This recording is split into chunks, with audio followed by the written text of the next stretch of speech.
Hello YouTubies, welcome back to a very cold Granty's garage. In this video we are going to take you through replacing shock absorbers on Porsche 986. A number of different reasons you'd want to do this, but ultimately the process, if you need to get them out, is the same. Whether you're installing coilovers, you're putting it on lowering springs, you're replacing the springs, you're replacing the shocks.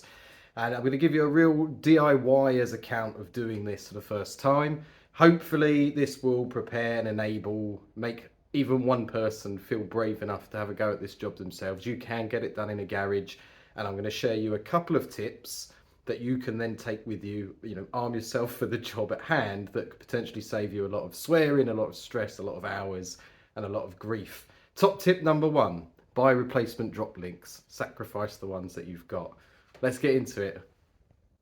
So there's a couple of reasons you might want to remove the shock absorbers. You might be, as I said, put it on lowering springs. You might need to replace them because they do get corroded. The bottom of them sticks out the bottom of the hub. Or in my case, you might be putting on shiny new coilovers to lower the car.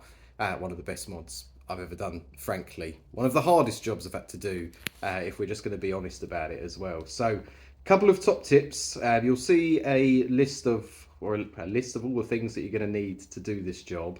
I would highly recommend buy new drop links, cut the ones off that you have. This is easily the hardest part. What a weird thing to say. This is easily the hardest part of doing this job. I mentioned it already a couple of times in the video that I've already filmed.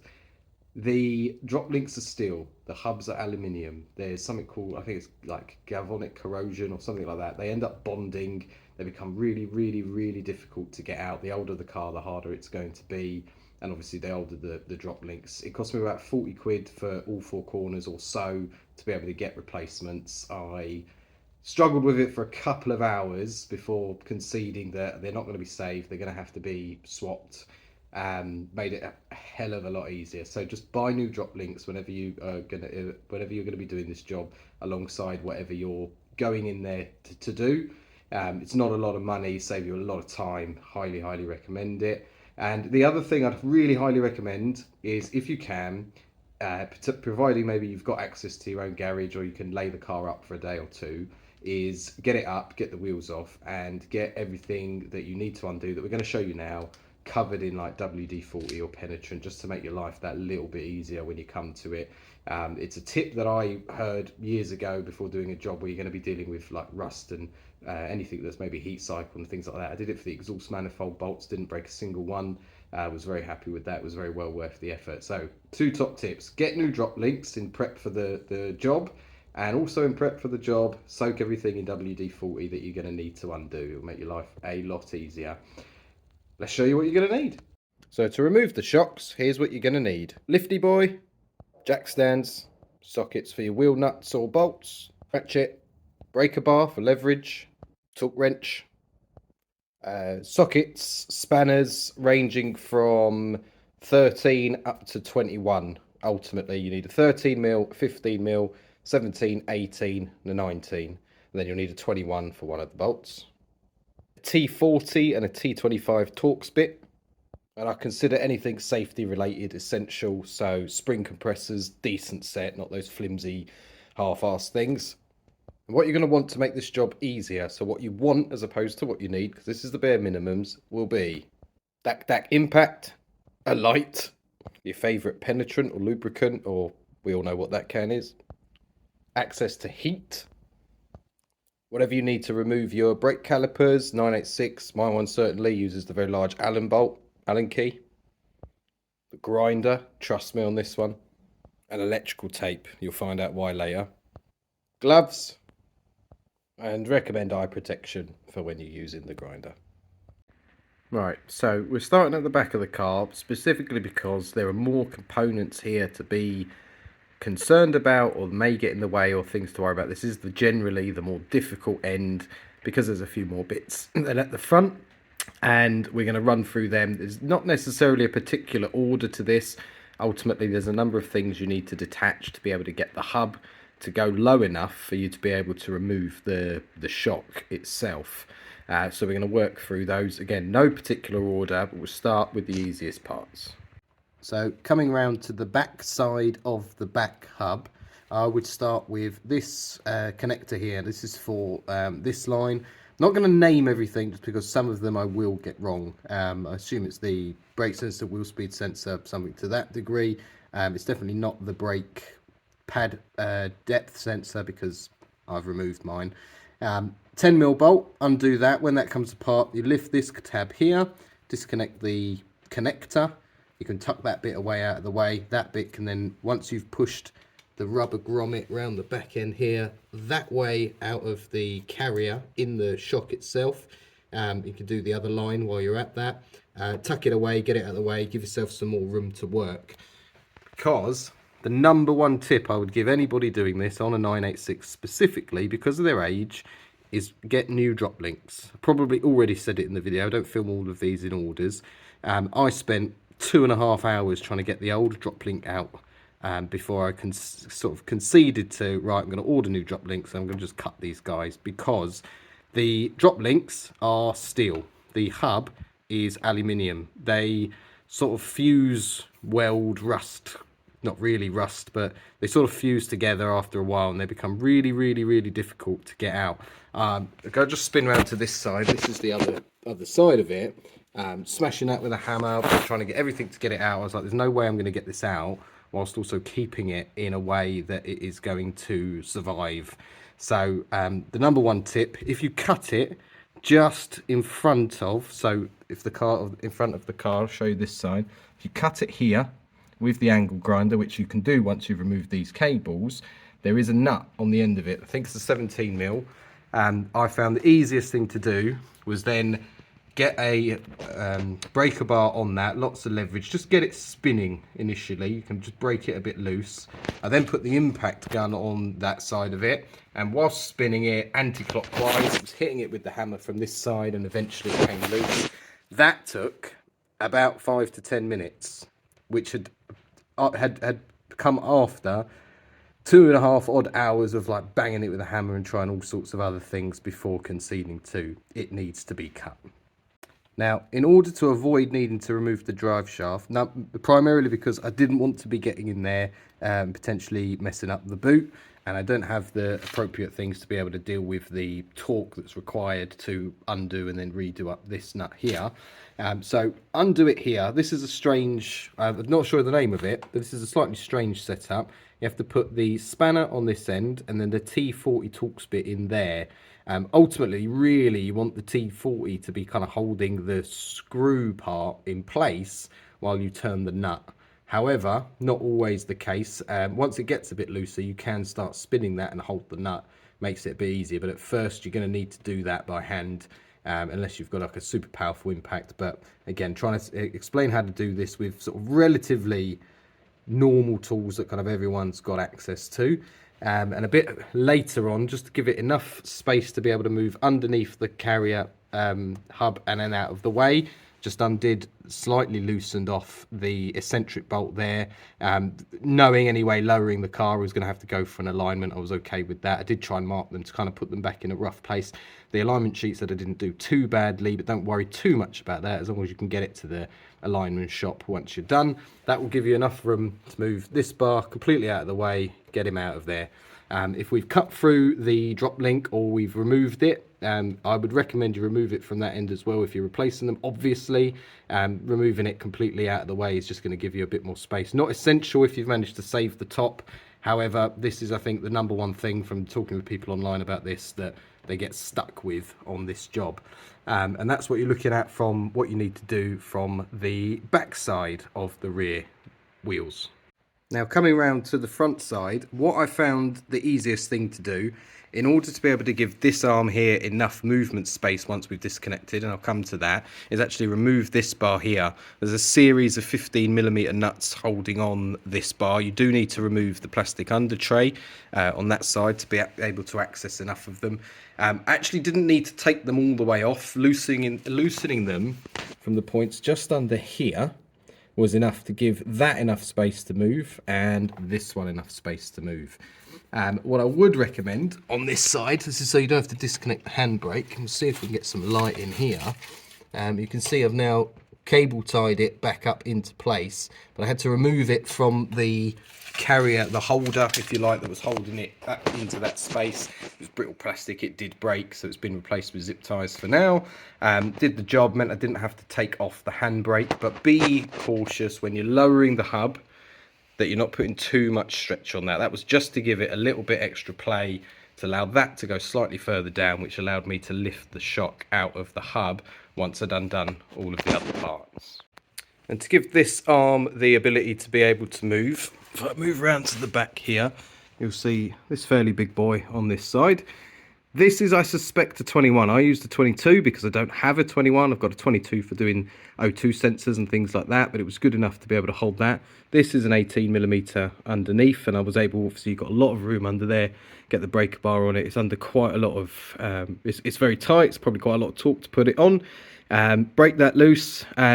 You won't be able necessarily to move the arm off of this arm until this one is moving slightly. And to do that, with this piece here removed, as I explained, with the 15 mils that are underneath, so they run across there, and then they run just slightly under that cover further down. Again, loosened off the eccentric bolt. It's a combination of like 18s, 19s, 17s possibly. And then this has plenty of movement to be able to go low enough, taking the hub with it, in order for it to get low enough for you to get the shock up there out. I would recommend that you leave the top nuts in the shock until quite near the end, so that it holds as high as possible, and then you won't need to get maybe quite as low. Learnt that the slightly hard way. And certainly if you're like to, bear in mind that I've recently found out the bolts holding in the calipers are designed to be one-use bolts. If you want to get new bolts for that, to do it in a proper way, back them out, take the caliper off, leave that hanging. You then also don't have to worry about the brake line, which is hanging in this bracket there, which you will remove as well. Once all of those parts are off, you'll be able to get the hub low enough. There are various places that if you need to, because you'll have a lot of movement, twist it, pull it, stand on it, whatever you need to do to just move it lower. Already recommended that potentially, ideally, a day or two before you're going to do this job, just run around all of these areas, just soak them in some penetrant or something like WD-40 is what I was using, and definitely let it get down in the collar there, because it'll make your life a bit easier. But can't do this whilst also holding the camera, but this motion and down, wiggled it down. It's being held in by the top of the car still, and it will eventually let go. And then you have what is frankly the hardest bit of this job done. I'm in behind the brake caliper here with the camera, hoping you can hear me well enough. The easiest way I found to give myself enough movement and release, if you like, of this line here, is to undo this 10mm here, out of the, and then the whole bracket will move. That gives you plenty of room to remove the caliper from the hub and get it up out of the way, or sit it on a bucket, which is what I actually did. There's not a whole lot left up there to hang it off if you're taking the shock off. Just running through the steps here of undoing enough of the suspension at the rear to be able to change the shocks, and it's frustrating how quickly I managed to run through that, and actually how few bolts it is, considering this first corner, this very corner behind me, ended up taking over 4 hours, all because of a drop link. Definitely recommend buy new drop links, sacrifice the ones in there, cut them off. It's the fact that there is a nut shape at the back end of them, just behind where the rubber ball joint kind of join is, suggests to me that they're almost designed to be removed in that fashion. But it just helps you overcome what could be hours of banging it and then potentially ruining it and needing to buy a new one anyway. They're not expensive. I think it was about an extra 40 quid. And considering this corner took me over 4 hours to sort out, and the rest I all managed to do in about an hour and a half each, even fighting with some 20-year-old rust and seizure, well worth it. Well worth it. Well, when you're all done at the bottom, the next thing you need to do is come over to the top to release the shock from the body of the car. I recommend, well, you need to put the car in service position with the clamshell up in order to be able to access these. Annoyingly, they're in 2 different places, but, you know, sports cars. Looking at the back here, I've just come over. I've not undone anything yet. Don't need to necessarily. You've got 2 of these. They're very similar to the covers, the sort of screw covers that hold on the carpet at the top of the engine cover on the inside. You can undo these with your hands normally, or you can use a coin or a flat screwdriver. There's a second one down here. Will give you enough room to be able to pull this foam cover forward.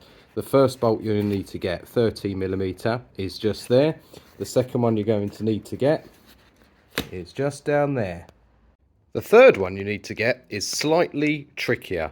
There's not really any way I can show you this on camera because it's deep down a dark hole in the deep dark woods, but you need to remove this rubber grommet here. You just pull it up, it will come out, and it's quite far in. Now, I would recommend, because of the way that the car is set up, particularly on the driver's side in the UK, the right-hand side of the car, you're not going to be able to pull this carpet forward as easily if you drop the nut, or if you drop your socket or anything in that hole, as you would on the other side. There is a, oh my god, get out of jail, there is a way you can do it, but you could easily add a lot more time to the job if you have that problem. So what I would highly recommend is, when you've opened this one, when you go to get the bolt out, in your socket, place a bit of electrical tape. I'll show you how in just a second. And the reason for this is it makes it, first of all, sticky, but also adds a bit more material so that it will stick inside your socket. And be very careful not to bang your ratchet on the way out. And that way the top of your ratchet won't fall off if yours are like mine and are a bit older and can come apart.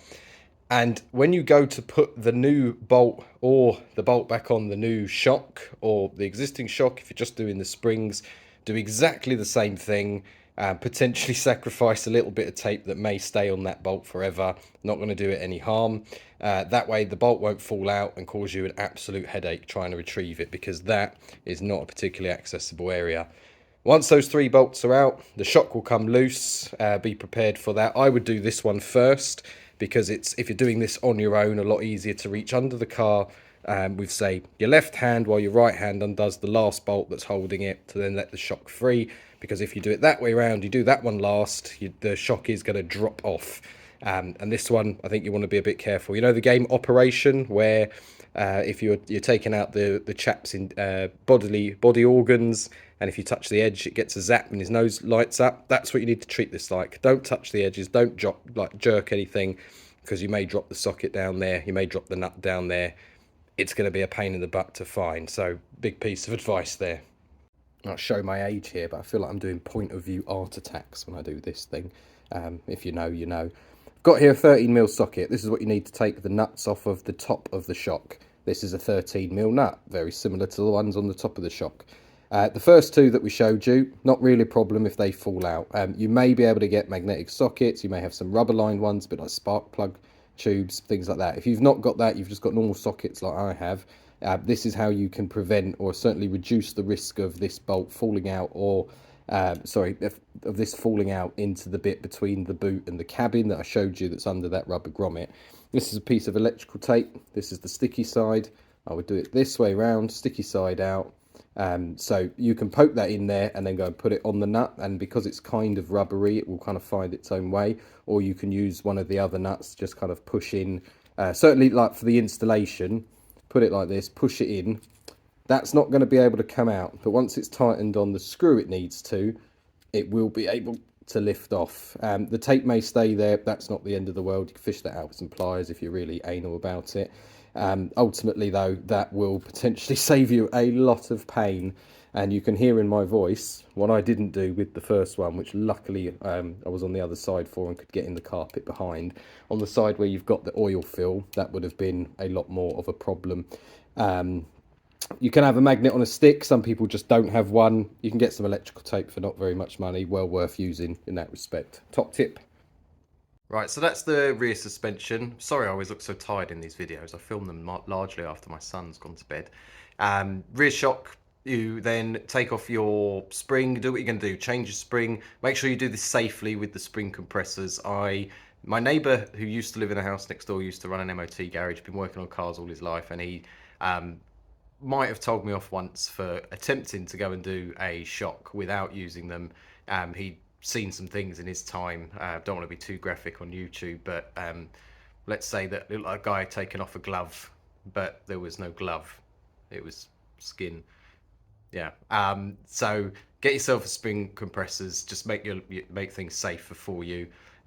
Rent them, borrow them. You know, it's not worth the potential risk of injury. It's a very dangerous part of working on a car. Once your new shock, if you're putting in like coilovers like I did, they came pretty much pre-set up. It's just a reverse. So I would recommend that actually the easiest way I found to put them back in, if you're doing it on your own, is put the shock bottom into the carrier, put the carrier on a jack, start lifting it up till it gets to where you need to feed the screws at the top, on the top mount, back through the body, push it up enough, let the jack hold it, run up to the top, put the top nuts on, tighten them down to a good degree. You don't need to make it tight just yet. You maybe want it to flex just a little to help you move while you move everything else around, and then start putting the car back together in a reverse of what you did to take it apart. And then you're done. Go take that bit, well, take that to the alignment shop if you're just doing the back. We'll have a quick run round the front just to show you the differences and what else you might need to consider so you can see it, and well, enjoy the ride. So quick run round at the front. I'm on the driver's side, right hand side in the UK. Just run through here. Less to be concerned about, as I said, from the back, but some of the similarities. Remove this one, 10mm bolt, take it apart, same clip, put that out the way, get that guy out the way. You may want to back off the caliper, put it on a bucket, hang it up, whatever you're going to do with that.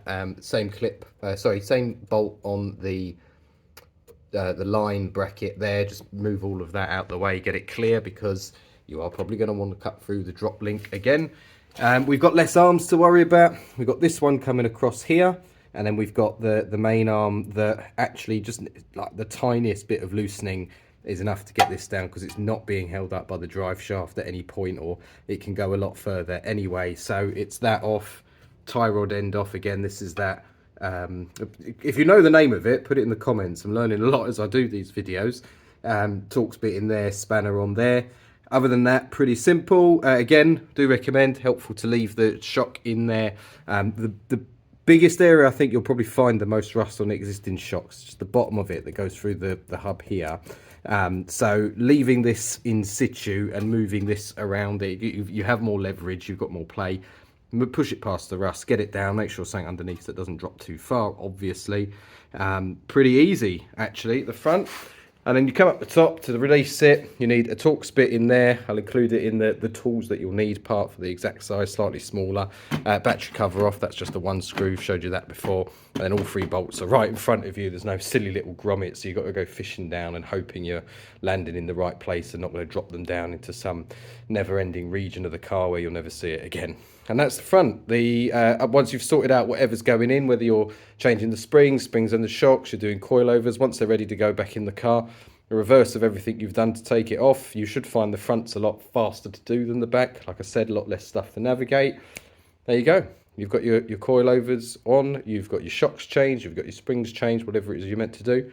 Job's a good one. Get it down the alignment shop, get the wheels straightened up, and off you go. So hopefully that was helpful. If you're feeling brave enough after watching that you're going to give this a go yourself, please let us know in the comments. I'd love to hear that something I've put on here has made it just a little bit easier for someone to give something a go, or better prepare them, or make them feel brave enough, whatever it is. That's what all of this is about. Always trying to do everything that we can with as little fancy tools as possible. I don't have anything ultra fancy, I don't have anything ultra expensive. Just prepared to give it a go. Maybe I can afford the luxury of this car, can afford to be kind of off the road for a few days at a time, so I can take my time when I need to. The honest part about this is the whole process took me 4 or 5 evenings worth of work in total, just because of how and when I get to work on the car. As I mentioned earlier, I do a lot of this when my son's in bed. He's gone to bed for the night. Come down to the end of the garden. Let us know what you think. If it's a good video, you enjoyed it, please press like, please subscribe if you're not already. Most of the people who watch these are not subscribed. It really helps everybody out, and I'd love to be able to get more of these videos out there to help more people do more work on their own cars. At the end of the day, these cars particularly, they are not holding a huge amount of value because you've got full service history in them and always had professionals work on them. The difference in their prices is not massive, so why not have a go yourself and save yourself the money? Like and subscribe, follow us on Instagram at Granty's Garage. I'll see you in the next one, and hopefully it's not -1 degrees. Bye.